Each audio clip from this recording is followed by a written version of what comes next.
The alarm bells have gone off at Volkswagen. The world's second largest automaker by sales is suddenly facing a dire crisis that has been brewing for years.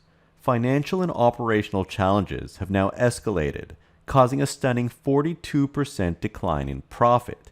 Chinese car makers, along with Tesla, have infiltrated the European market with cheaper and high-quality models, dealing a major blow to VW's electric vehicle operations.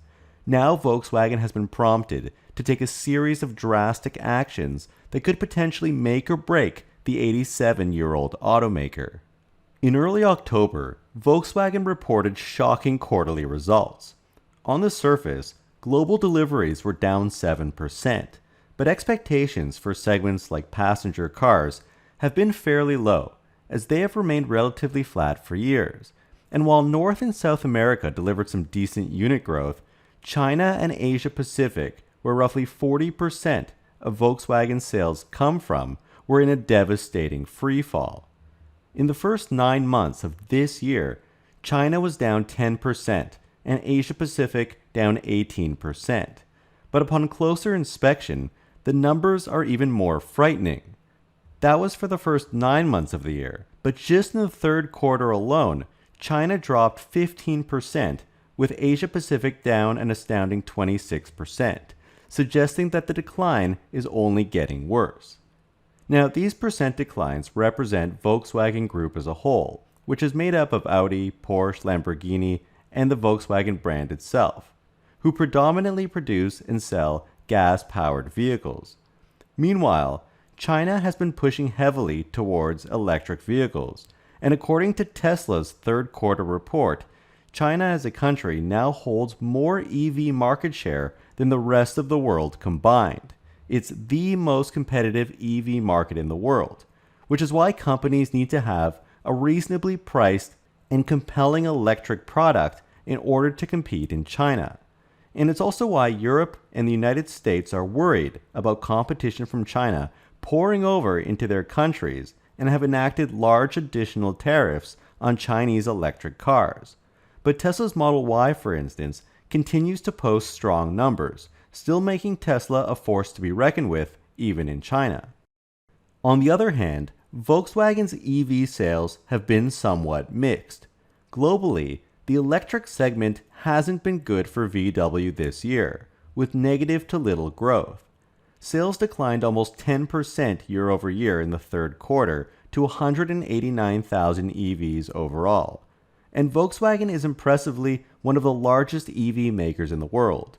But digging deeper, it's surprising to see that VW's China EV sales were actually up 5% in the quarter and 26% this year. This shows that EVs are completely destroying gas cars in China, as global sales saw an enormous decline, but EVs were up, eating into that ICE market share, while VW is also being replaced by more nimble competitors. But the largest decline in Volkswagen's EVs actually came from the United States, with a stunning 42% decline in the quarter. The auto giant's home market of Europe also fared poorly, with a staggering 12% drop.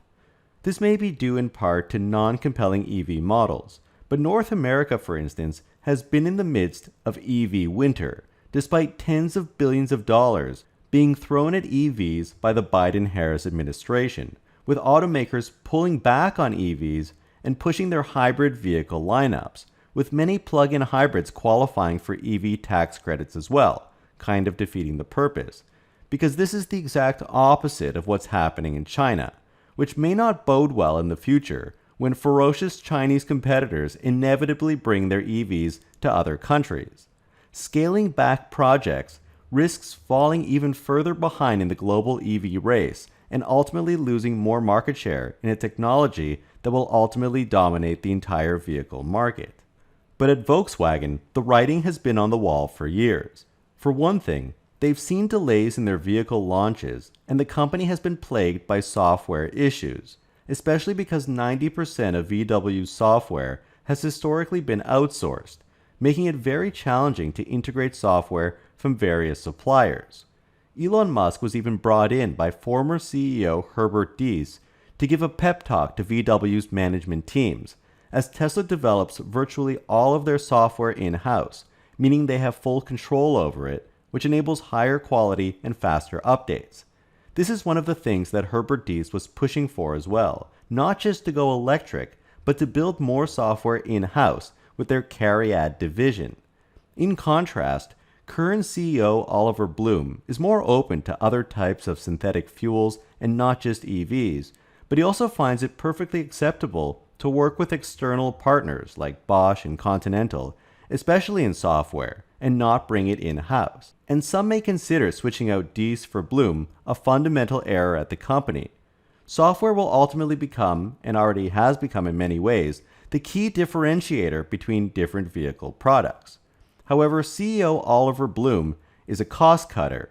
He streamlined Volkswagen's board, cut management layers, and restructured responsibilities to foster faster decision-making and efficiency. But this hasn't really yielded meaningful results.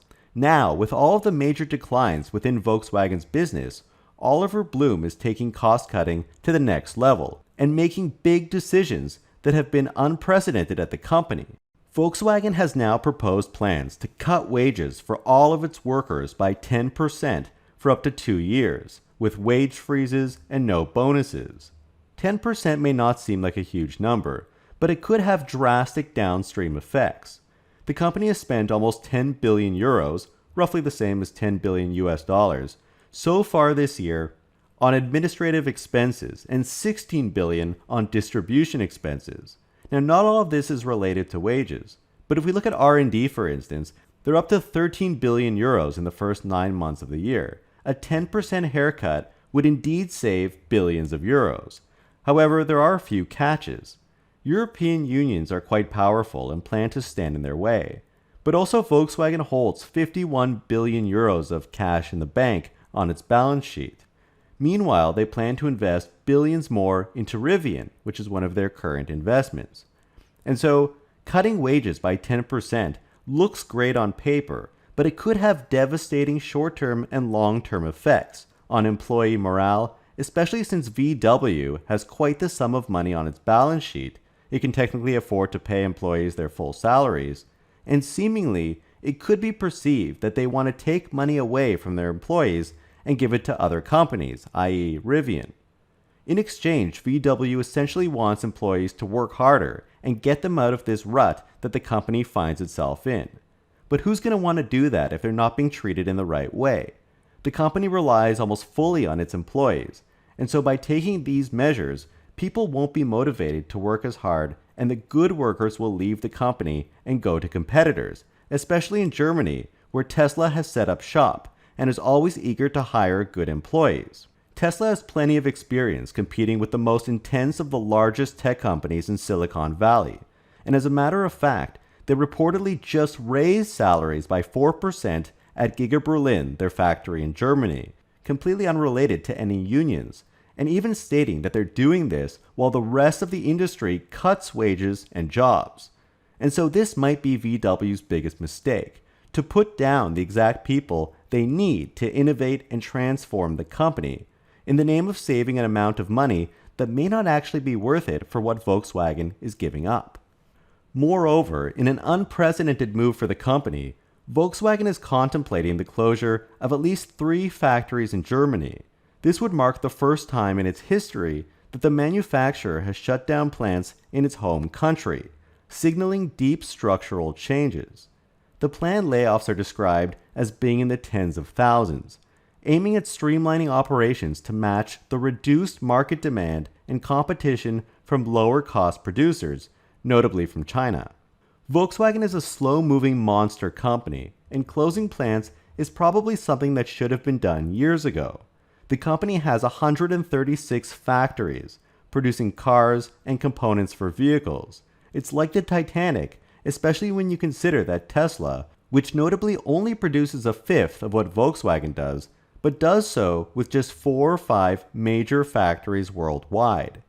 Elon Musk has always said that the factory is the product, and now VW is going to have to juggle a complicated mess of hundreds of moving parts in an attempt to restructure itself. Volkswagen's decision to propose a 10% pay cut, alongside the potential closure of German plants and significant layoffs, underscores a critical moment for the company.